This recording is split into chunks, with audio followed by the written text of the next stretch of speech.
وزیر اعلیٰ پنجاب مریم نواز شریف نے پنجاب گرین ٹریکٹر پروگرام کے دوسرے مرحلے کی قراردادی کا آغاز کر دیا۔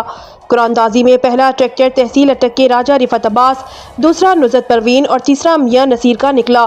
وزیر اعلیٰ پنجاب مریم نواز شریف نے گرین ٹریکٹر اسکیم فیز 2 کی قراردادی میں کامیاب کاشتکاروں کو مبارکباد دی۔ اس موقع پر وزیر اعلیٰ نے قراردادی میں کامیاب کاشتکار محمد عاشق کو ٹیلی فون کیا اور پنجابی کاشتکار سے مادری زبان میں کہا کہ کی حال ہے، تسی ٹریکٹر واسطے اپلائی کیتا سی، تہاڈا نام نکل آیا ہے، تانوں مبارکباد واسطے فون کیتا ہے۔ سیکریٹری زراعت نے C M Punjab green tractor program phase 2 کے بارے میں بریفنگ دی کہ 7 ایکڑ یا اس سے زیادہ اراضی مالکان 75 سے 125 ہارس پاور تک ٹریکٹر حاصل کر سکیں گے۔ ہائی پاور ٹریکٹرز کے لیے حکومت پنجاب 10 لاکھ روپے سبسڈی دے گی۔ C M Punjab green tractor scheme phase 2 کے تحت 20,000 ٹریکٹرز پر سبسڈی دی جائے گی۔ ہائی پاور ٹریکٹر اسکیم کے تحت 9500 ٹریکٹرز اور میڈیم پاور اسکیم کے تحت 10,000 ٹریکٹرز دیے جائیں گے۔ واضح رہے کہ گرین ٹریکٹر اسکیم فیز 2 کے لیے 7,34,000 کاشتکاروں نے درخواست دی۔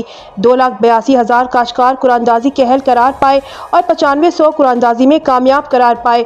پروگرام میں 98% کاشتکاروں نے پاکستانی ساختہ ٹریکٹر اور 2% کاشتکاروں نے بڑے اور جدید امپورٹڈ ٹریکٹرز کے لیے اپلائی کیا۔ امپورٹڈ ٹریکٹرز کی ڈیمانڈ آنے پر غیر ملکی ڈیلر کمپنیوں کے پنجاب میں ڈیلر اور بزنس آفس قائم ہو گئے۔ C M Punjab green tractors phase 2 میں میڈیم پاور ٹریکٹر میں 50 سے 65 ہارس پاور پر 5 لاکھ روپے سبسڈی دی جائے گی۔